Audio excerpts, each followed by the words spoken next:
Hey guys, how about now? I'm hopeful that it's working. Let me know if you can. I'm going to try to pop on my YouTube over here. It looks promising on this end. Cool. I see myself. I don't hear myself. Can you all hear me okay? I have my sound turned off so I don't hear myself twice. Boo. Okay, so yeah, like not a tech issue, just me not entirely my fault, but I think I missed a step there. Zoom doesn't quite help you fully integrate this two things. So basically, long story short, I'm using Zoom to stream to YouTube, which is usually easy, but because I wanted to schedule the feed ahead of time, I had to use a custom streaming code and all this stuff, had to set everything up. So then when I told Zoom I'm going live and I connected to this custom stream, YouTube didn't pick up the stream on their end. So I just had to like go in and start it. And that's our fun tech lesson for today. All right. Thanks everyone for hanging out. Is anyone else hearing echoes? Because Siri says she hears double echo, and maybe, I don't know why that would be, but let's see if we can figure out. That's how it shouldn't be on my end. But that doesn't mean, it doesn't mean that it's not. So I just want to make sure. Look, it should be fine. It should just be the Zoom on the end. Let me see what I'm using from Mike. Yeah, that looks normal. Looks normal. No echo. Okay, good. So just use Siri. Maybe you have it open on two different, like, whatever, streams, tabs, whatever, something like that. Something to do with tabs. All right, well, fun. Yay. Thanks, everyone. I'm so excited that you're here. Only 6 minutes behind getting this thing started.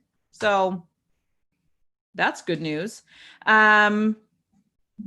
And thank you everyone for adjusting. I know everyone was expecting this to happen last week. However, last week there was more important things to talk about than photo editing. So we took the time, rescheduled to this week, and I'm appreciative of everybody being here today. So thank you for showing up. And thanks to my students who have submitted photos for me to edit for everyone to watch. For anyone who is tuning in anew, okay, first of all, who's here from Snap Sell Succeed from my course? What of my students are here watching right now?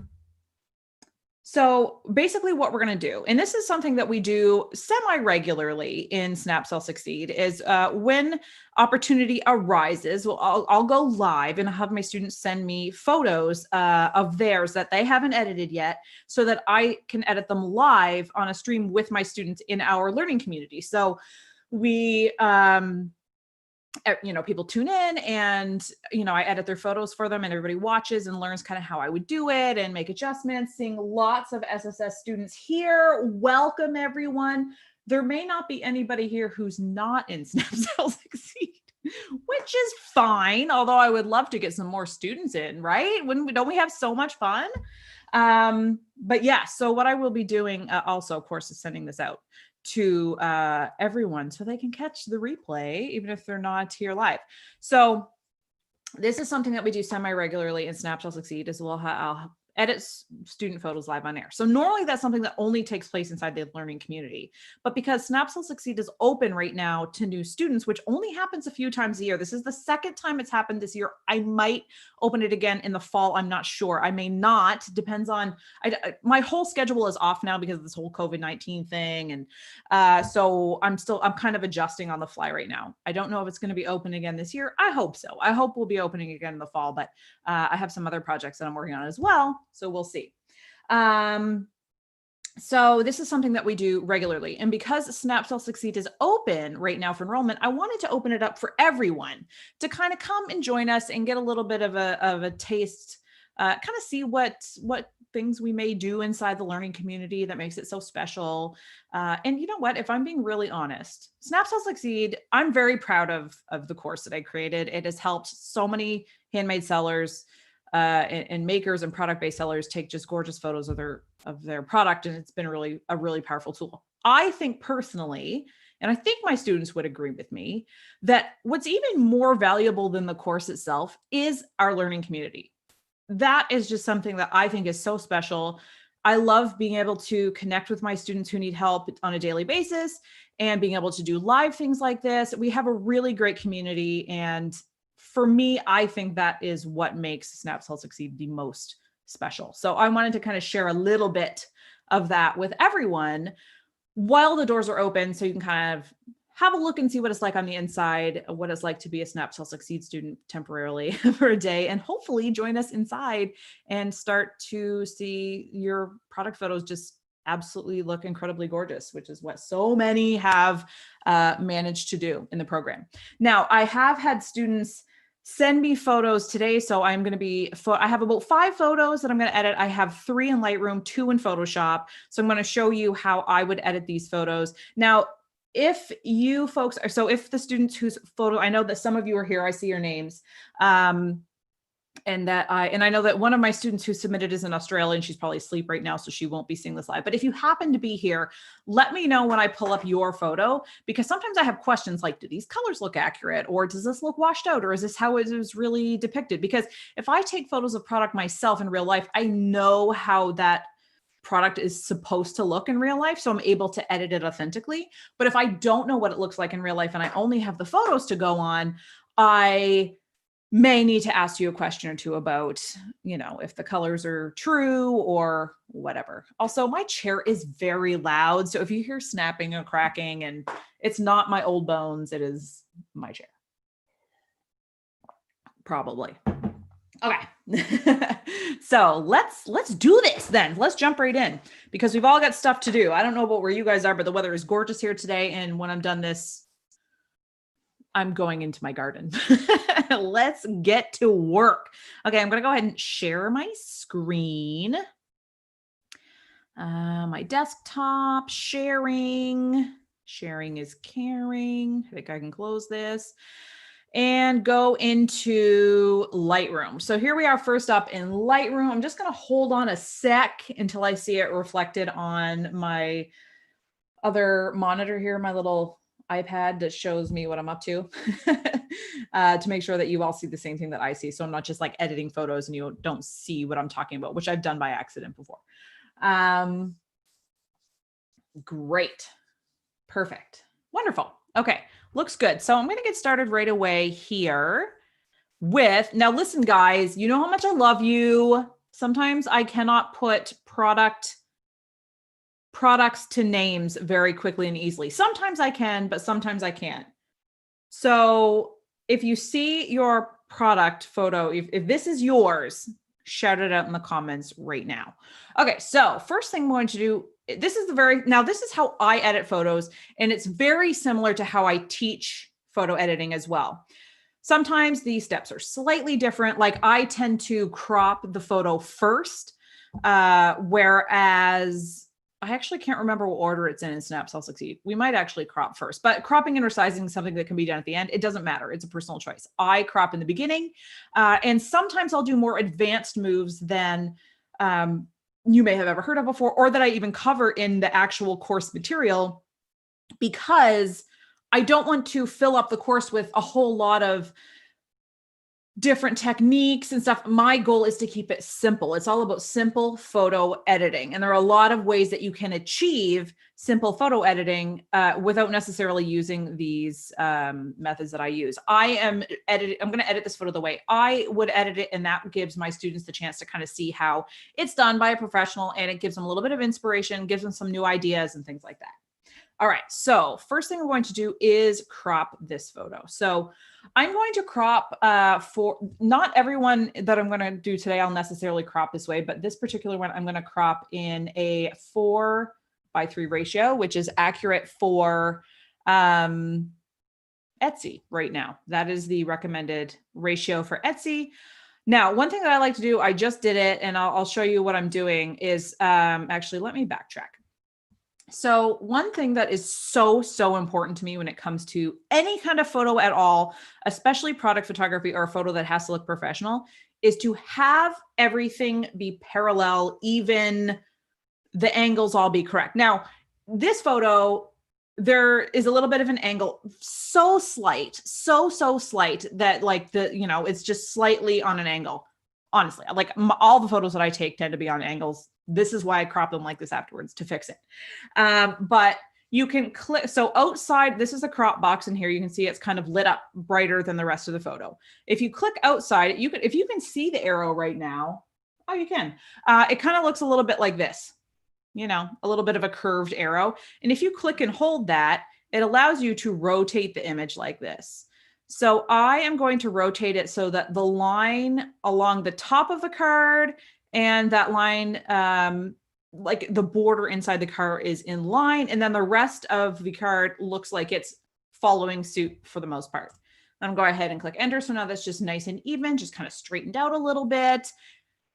And now I can breathe a little easier because having photos be off on angles just is one of my pet peeves for my own photos personally. That was one of the very first pieces of feedback I got. Like before I was even a photographer, just as a hobbyist, I posted on like this forum looking for a critique, and people were like, great photo, just make sure that the horizon is even, because I had it was off. Very first piece of advice, and I've carried it with me forever.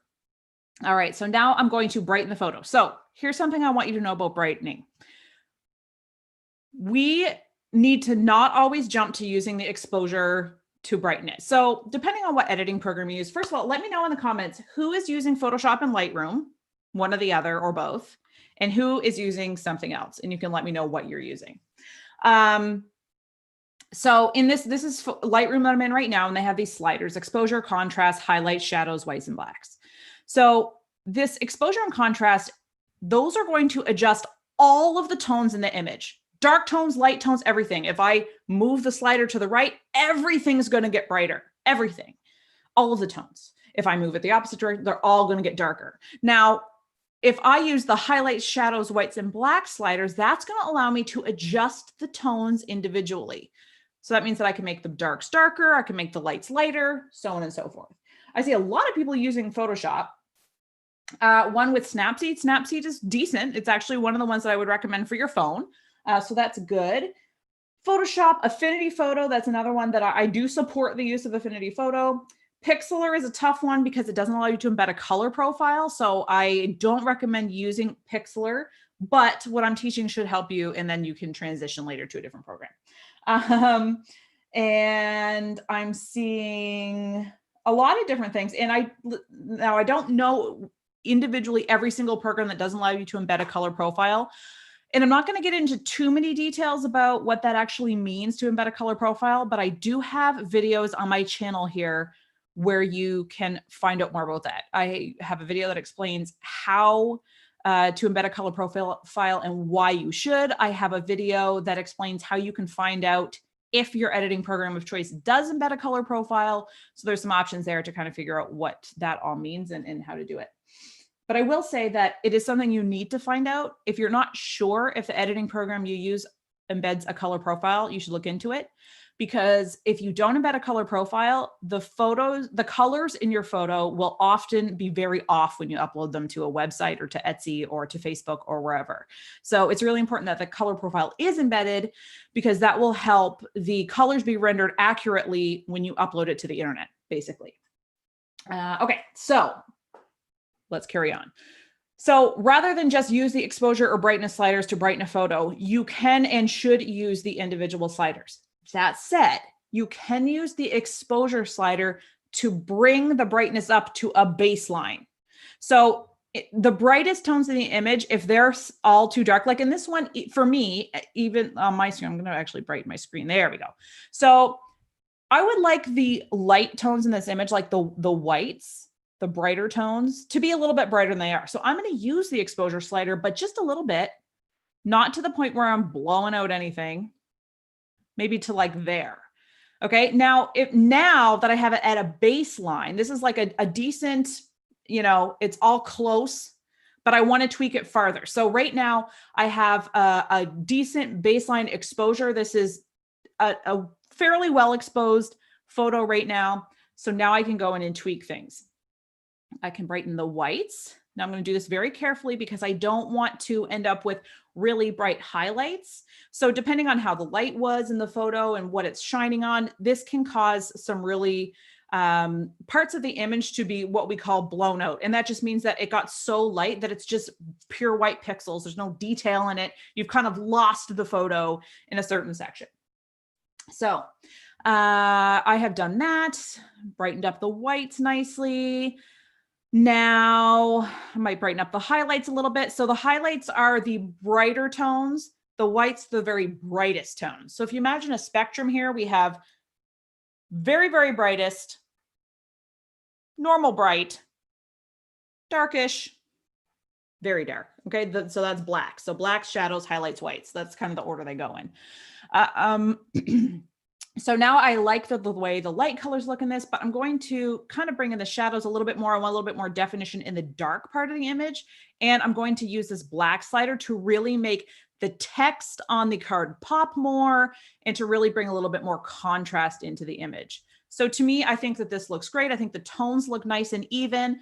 They look accurate. They look like how they probably would have looked like if I looked at the scene with my own eyes. Now, I have adjusted the tones in the image, the lightness tones. Now we have to talk about color. So now that the photo is nice and bright, to me, to my eye, my discerning eye on this particular monitor, the colors look just slightly maybe greenish. Now, when I look over here on my iPad, they actually look a lot better. But I am going to adjust the colors based on the monitor that I'm on right now.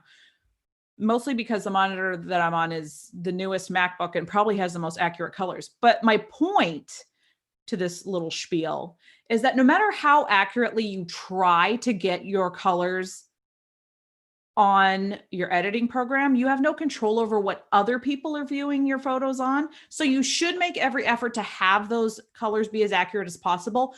But just know that other people may see the colors slightly differently depending on what they're using for a device.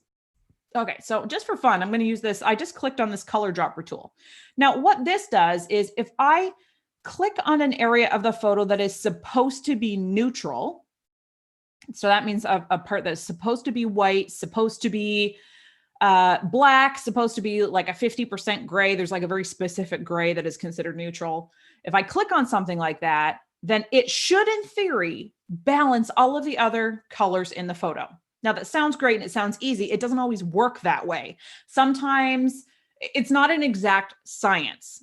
It can get you to a decent baseline and you can kind of tweak from there. So I like using, if I have the opportunity, I like using the color dropper just to give me a start. And then I may continue to tweak a little bit. So I'm going to go ahead and click here on this white, which I assume is pure white. Also keep in mind that not everything we think is white is actually white. I'm going to assume that this cardstock is pure white, but it could actually be like an ivory, which is going to make it look a little bit yellow or a little bit whatever. So this might not be that accurate, but let's find out. All right, so I just clicked on it. Now, I think that actually did a really good job. I don't know if you can actually, I'm going to undo and redo so you can see this was it before. So I see a lot of really strong green tones. Now, this was it after I color corrected the colors. So everybody ready? Here it comes. And that's it afterwards. So it looks a little bit, I think that the pinkish looks more pink. The white looks more white to me before it had a bit of a green tinge. To me, that I think these colors look very accurate. I'm looking over here on my screen and I think it looks good on this screen too. 2 screens, good enough for me. Looks pretty great. Okay, so that is that. Now, this photo is now done being edited. So all I did was I cropped and resized, I adjusted the tones, and I adjusted the colors. For the most part, that is all I'll do when I'm editing a product photo. Hopefully I have taken the photo well enough that that is all I have to do. Sometimes there might be some issues with lighting, and we may see this in some of the other photos that I'm going to edit here today. There might have been something funky with the lighting. Maybe there was a little bit more of a shadow on one side, and we have to deal with that separately. There might be some more advanced techniques that a photo may require, but it is always my goal, and I encourage my students to have the same goal, and they do, that you take the photo as best you can with your camera so that you have to do as little editing as possible afterwards, because it saves you a ton of time and it just makes the whole process so much easier. So let's go ahead and have a look at the before and after for this one. So on the left is the before and on the right is the after. I'm going to take a quick drink.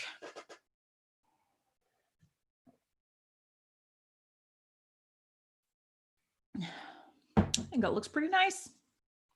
Great job, student who took that photo.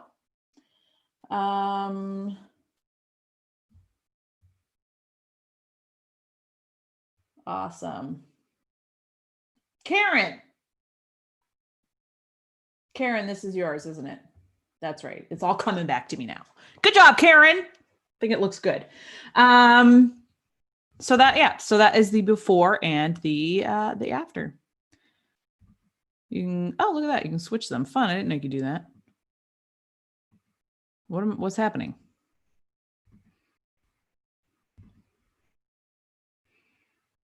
This is not helping me at all. I don't know. I messed something up. Anyway, now they both look the same. But yeah, that's that one. That is how we do that. I must have accidentally reverted anyway, you get the idea. You all saw the before and after, right? Good, Karen. I'm glad that you found that to be helpful. All right, let's jump in. Now, I believe Siri, is this yours? I think this might be yours, but I'm not entirely sure. I'm pretty sure it is. You can let me know. And this is obviously a ring. And first off, I want to say how much I love this background. I think that silver colored jewelry or like that kind of steel colored jewelry is really beautiful on a darker background, and gold. I love a darker background for jewelry, not black. Black was kind of like hot in like the 80s and 90s. Now I'm feeling like we need to avoid the black. So I really love seeing like kind of a slate kind of tone on an image. Okay, Siri, good. It is yours. Okay, great. All right. So first thing I'm going to do is crop. So I'm going to crop 4:3 ratio. Maybe crop in just a little bit more. Center it. I love the use of the props. I think that the color pop, if you hadn't had a color, I think that this photo would, you know what? I'm going to pull out a little bit more because I love the look of these flowers and I don't want to lose them entirely. I think that color pop of the flower leaf is absolutely gorgeous. Nailed it. I think it's perfection. I love, love, love, love, love it. All right. Now, I'm not going to adjust the exposure at all. This has an excellent baseline exposure. If I were to increase the exposure, it would brighten parts of the image that are already bright enough, and we'd have issues that way. So what I'll do, first of all, is I'll just increase the whites just a tiny bit to give it a bit of a brighten, maybe same with the highlights, might bring in the shadows a bit more to give a little bit more definition, and I'm going to decrease the blacks to really make the texture on the ring pop. So that in and of itself made a big difference. This was it before, and this is it now. So you can just kind of see the big difference that made and how much that really made the ring pop. It made it kind of just really stand out in the image. So that's my first port of call. So adjustments so crop done, tonal adjustments done. Now I will go ahead and adjust the color. So I will preface this by saying that I don't know what color this metal is in real life. There's nothing neutral in the image for me to go on to figure out what might be accurate. I think that it looks a little bit on the yellow side, just slightly. And Siri will be able to tell me if that's true or not. You know what's hilarious? Okay, so I use my iPad as a second monitor when I'm doing lives. I have my iPad Pro over here as my other monitor, and I was talking about the person, my student Siri, and my Siri on my iPad thought that I was talking to her, so she just popped up and was like, "What can I do for you?" No, not you, the other Siri. Okay, so it's silver with oxidizing. So it sounds to me like maybe it's slightly yellow, but it's still supposed to have a little bit of that tinge. Would that be accurate? So let's see what happens here if I just cool it off a smidge. I'm thinking like maybe like that much. So barely at all. And maybe a little bit like, hang on one sec here. Like this. So I'm thinking that this probably looks pretty accurate. Siri, can you confirm? Not Siri on my iPad, student Siri.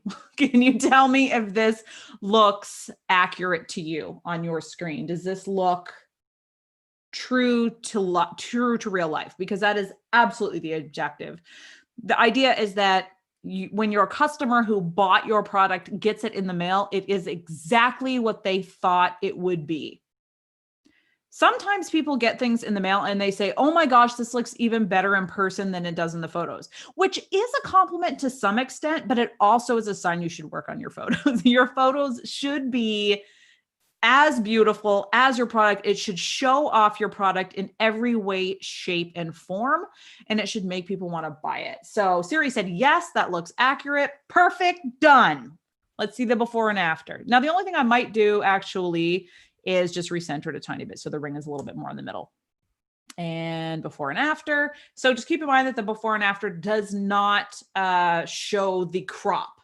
So this is just the tones. Okay, so Siri said it was shot outside under a beige market umbrella, and I think it reflected some of the brownish yellowish on the ring. Yeah, it totally did.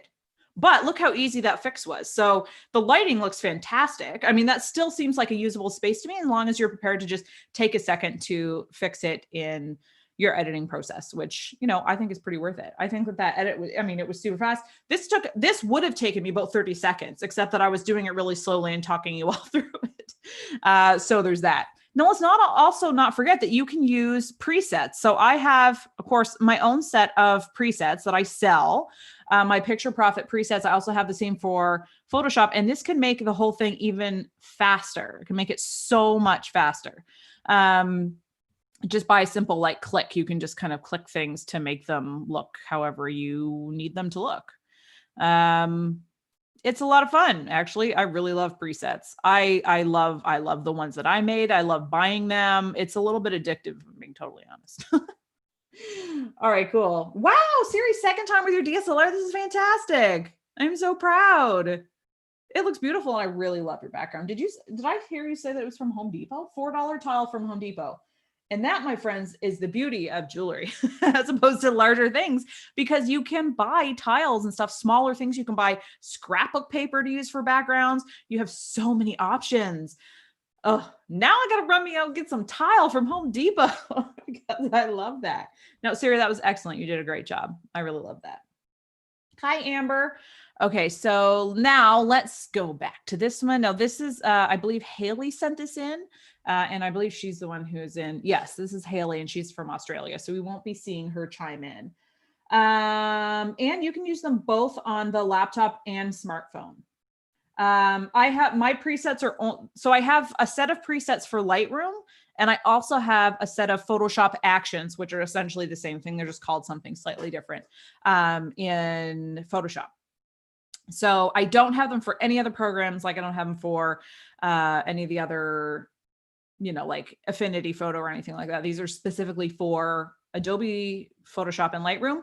And the Lightroom presets are usable on both mobile and desktop or laptop. So that helps. Okay, so now we have this one. So I'm going to actually not crop it. It looks like it's already been cropped. Now, the first thing I'm going to try doing, this isn't a raw photo. I'm going to explain in a second what that means. Yeah, unfortunately, the lens correction doesn't work. Does it say what kind of camera? So here, let me talk real quick about raw photos. For those of you who don't know, or for those of you who maybe are new to Snapseal and haven't heard me talk about raw photos yet. Raw photo is a type of file that you capture your images in. So when you actually take the photo, the kind of default way is that it's captured in a JPEG, which is the file extension we're all familiar with. You can upload it right to Facebook or to wherever. You can use that photo right away. The other option is to photograph it in something called RAW. So the file extension isn't RAW, and it depends on the camera you're using. They'll have a different file extension at the end. Like for Nikon, it's .nef. For Canon, it's .cr2. For if you use the Lightroom camera on your phone, like if you use the camera within the Lightroom app on your phone, it's .dng. But those are all different kinds of raw files. So what happens when you take the photo, your camera captures all the data from the scene, all of it. So it captures everything from like a whole bunch of different light tones. So it was as if you took a whole bunch of different photos from a whole bunch of different settings, but it all exists in one file. So then that way, when you pull it in, now this was Karen's photo. She sent this to me in raw. So this was a DNG file. So that means that I could make a lot of adjustments to that photo. And as I'm making these adjustments, the file is just pulling in data. So it's actually filling in things with real stuff from the scene. Whereas if it's just a JPEG and let's say I brighten it a whole bunch, it's just brightening the pixels that already exist. And that can create issues with quality. It can make it more challenging to edit a photo well. There's a lot of different impacts that may have. I recommend shooting in RAW whenever possible. If you are shooting in JPEG and these photos that are in JPEG, it's not the end of the world. It will be okay. We can, use these. It'll be fine. But you have so much more room for error with RAW photos because you can edit them so much more effectively without losing quality. I only ever shoot in RAW, and I do encourage my students to, whenever possible, use that RAW file type. Now, keep in mind that if you do use that RAW file type, you can't just upload that photo right to Etsy or to your website or to Facebook or Instagram or wherever. You have to actually pass it through an editing program, do your quick adjustments, and save it as a JPEG, which you should be doing anyway. So that shouldn't be a downside.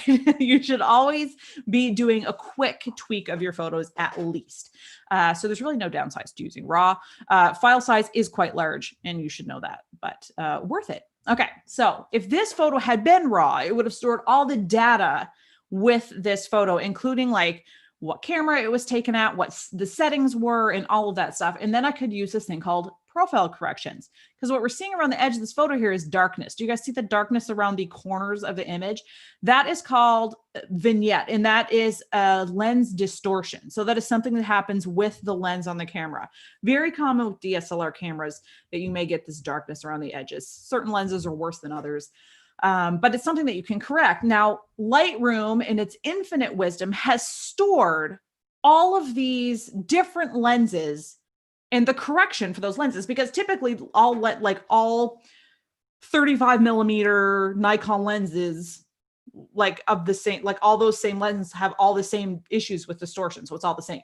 So they have stored kind of almost these presets to say like, hey, this is a 35 millimeter lens. I know what this needs for correction. Boop, click the button, completely, like instantly saved. But I don't know what lens this was taken with, and neither does the program. So I can't use that feature. So that is a fun thing to note. Now I can do this manually, which I'm going to do right now. So if you missed that, I just clicked on, instead of profile, I clicked on manual, and this will allow me to do a few different things. See, you can change the barreling on it, which I'm not going to do because the barreling is not an issue. But I do want to change the vignetting. So if I go this way, you can see the vignetting is getting darker, darker, darker. If I go this way, it's fixing the vignetting, making it lighter. So how far can I take this? I don't want to take it any farther than the lightest corners of the photo, because I don't want it to look like the corners are bright. I don't want the opposite issue of vignetting. That's like if it's white around the outside, that's also a problem. I want it to be the same. So over here, I'm keeping an eye on this side. Now I can fix this side up using one of my presets. Okay, so we've corrected that. Now the left side of this photo is darker than the right side. So I can fix that using this one here. This is my preset that's called left side too dark. So if I click that, then it will brighten up the left side. Did it do it? Did it happen? I didn't even notice. Oops, hang on. No, it didn't make a difference. Oh, yes, it did. So yeah, it did work. It just didn't look, whoop, there it goes. Yeah, so it did make, oh, wait, hang on. Did you work? I think it did. Sorry, guys. I'm just trying to, yeah, it did. So this was it before I added that preset, and this is it after. Get ready for it. Here it comes. So you can see how much it brightened up that left side. Big time. Now there's still one tiny little spot up here in the corner that's a little bit darker, that's giving me grief. So I'm going to use, this is one of these kind of more advanced moves that I don't necessarily use a whole lot.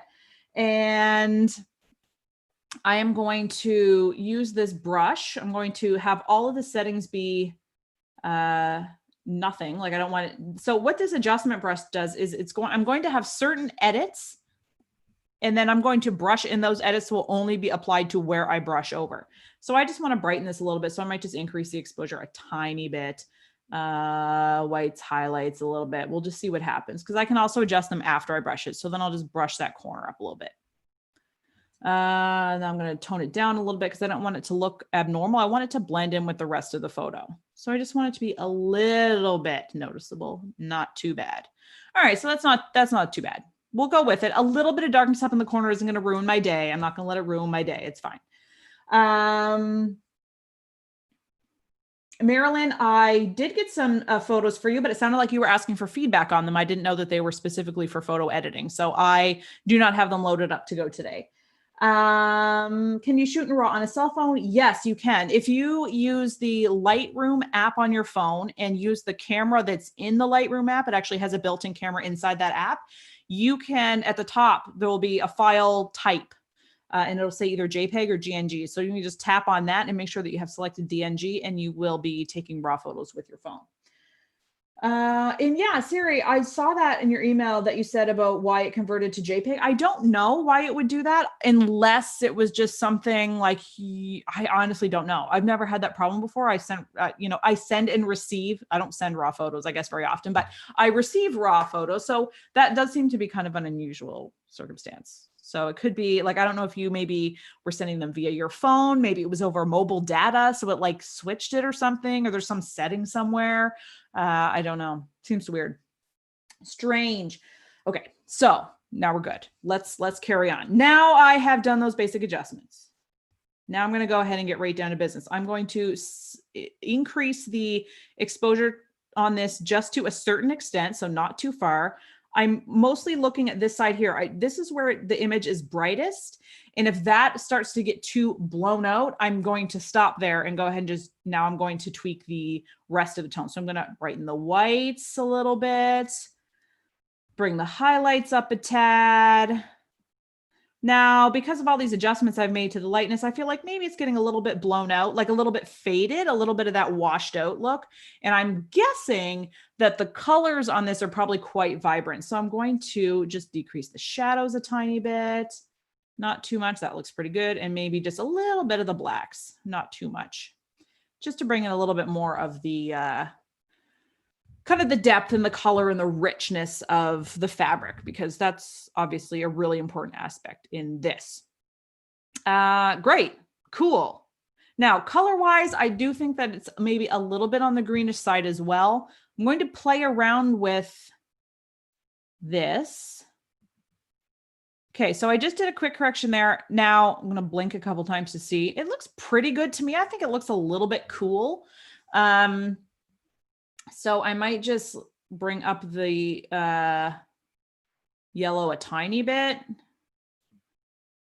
but I'm going to leave the greenish because this tint slider affects the kind of green and magenta tones, whereas temperature affects the blue and yellow tones. So this photo was very greenish. So you can see how when I adjusted it, it went to plus 26. That means it's way over on the magenta side because there was a lot of green tinge to the photo. So I'm going to leave that because I think that was a big problem. But it also adjusted the temperature a little bit more than I felt. I thought it looked a little bit too blue. So now I've gone ahead and corrected that. And I think this photo's done, fellas. If I go ahead now, here's another thing I want to quick show you. Everyone take note of this. Did anyone see the red that just splashed across my screen?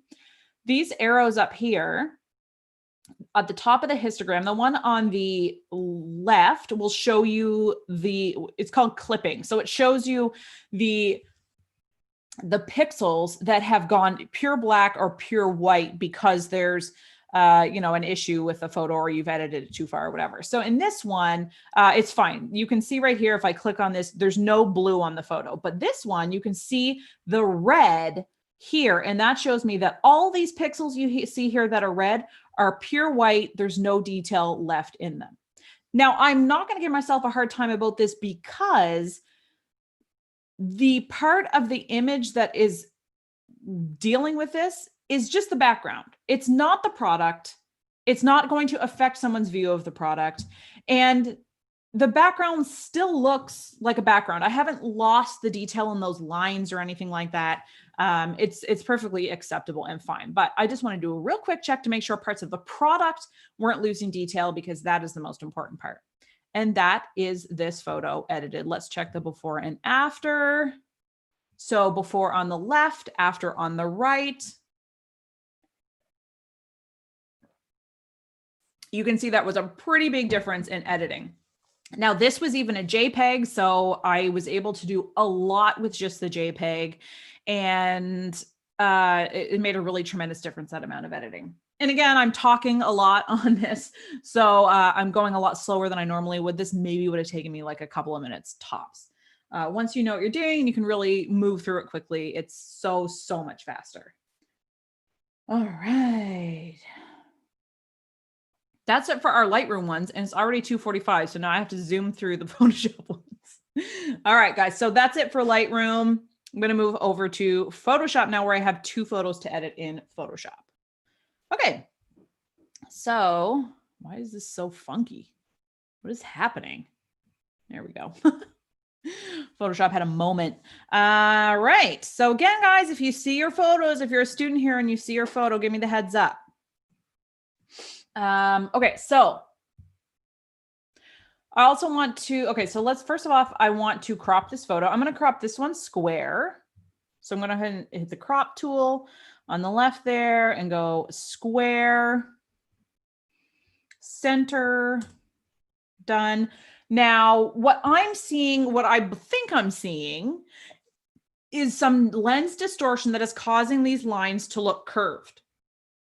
Everyone else see that? Yeah. And yes, you can watch this again. Vimala, the candle is yours. I'll be going back to that in just one sec. You are the finale. You're the grand finale. Although yours looks pretty good. So there's probably not a whole lot of editing we need to do, but we're going to go for it anyway. Okay, so cropping is done. Now what I'm going to do, this is a little bit me playing around because I usually don't do lens correction in Photoshop. I almost always do it in Lightroom. So this is going to be, hi Jen, this is Jen's. These are Jen's. So this is going to be a little bit of an experiment for me even. I'm going to go with lens correction filter and let's see what happens. I may end up just letting it go and letting the lines be curved for now. We'll see how it goes. Right. Can I? So it says that the camera make was a Canon. I can't go any farther than that. It doesn't know anymore because it's a JPEG, not a raw photo. But if I go to custom, I should be able to move this. Let's watch, see what happens. Okay. So see how this changes as I move this. You can see it's bending like way in. And then this is bending way out. It's changing the barreling of it.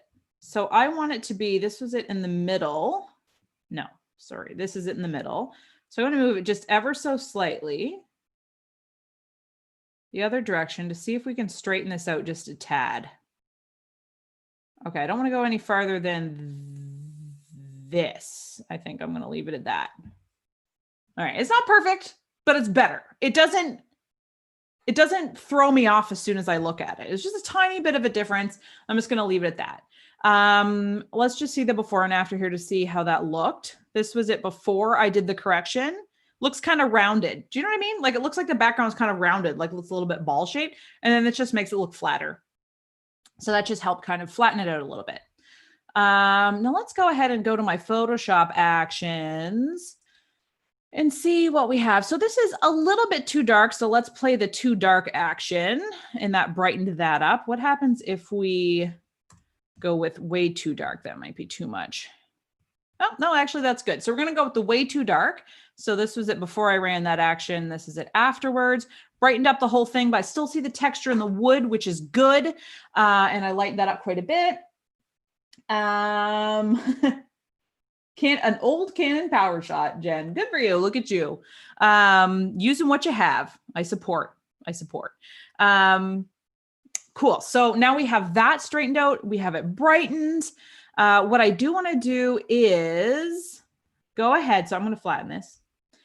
So what flattening does is so right now we have 2 layers. This is what it looks like underneath. So my action added a layer, a correction layer over top.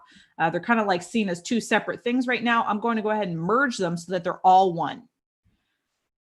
Now I'm going to use the curves tool and I'm just going to brighten the midtones a tiny bit, but I don't want to brighten the light tones. So I'm going to keep the top right of this corner of this curves tool is all the light, bright tones, the whites, your whites, your highlights. And then the bottom right is your like blacks, shadows and whatnot. So I want to kind of lock the light tones in place. I don't want the light tones to get any lighter yet. But I do want to brighten up the mid-tones and the dark tones a little bit, because I feel like like especially in the navies and things like that on the fabric, we're just kind of losing them a little bit. I want to just brighten them up a tiny bit. That looks better to me. That looks better. Okay. All right, there.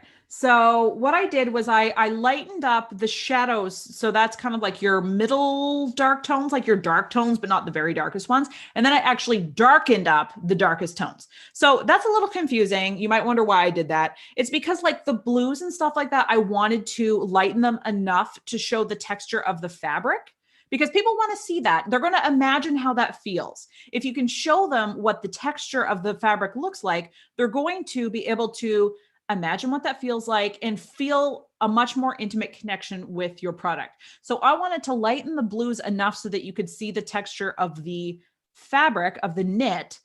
And then I wanted to but then the kind of like blackest tones I felt were a little bit too washed out. So I brought those back in.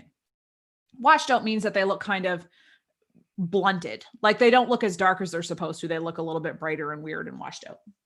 All right. So am I going to change? I'm not going to change this photo to a 4:3 ratio, Marilyn. I cropped this square on purpose. Reason being, not everyone is on Etsy. So some people who are selling on their own website might be using a square ratio.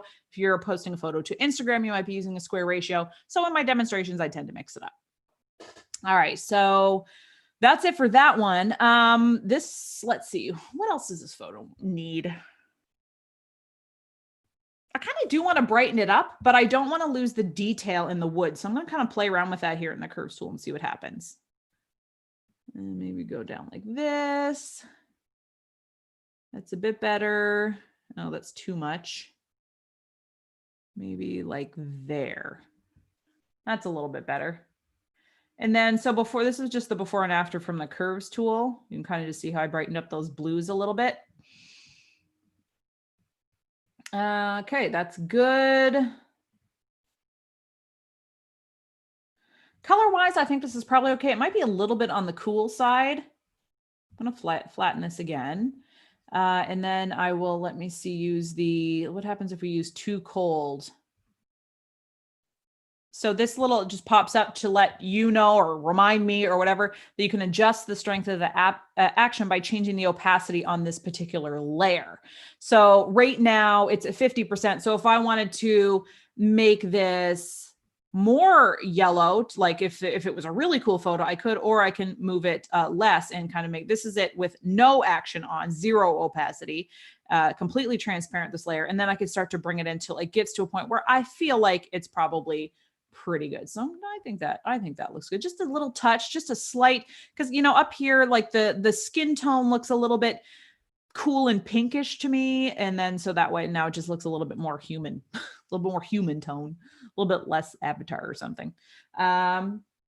Cool. So Tracy said, how do you like to clear up photos? It seems a little bit blurry to me. So if a photo is blurry, it's blurry forever. If you take a photo when it's blurry, you cannot correct that in any kind of editing program. It is blurry forever. And that is why you need to be so careful to have the photo be sharp as possible when you're actually taking the photo.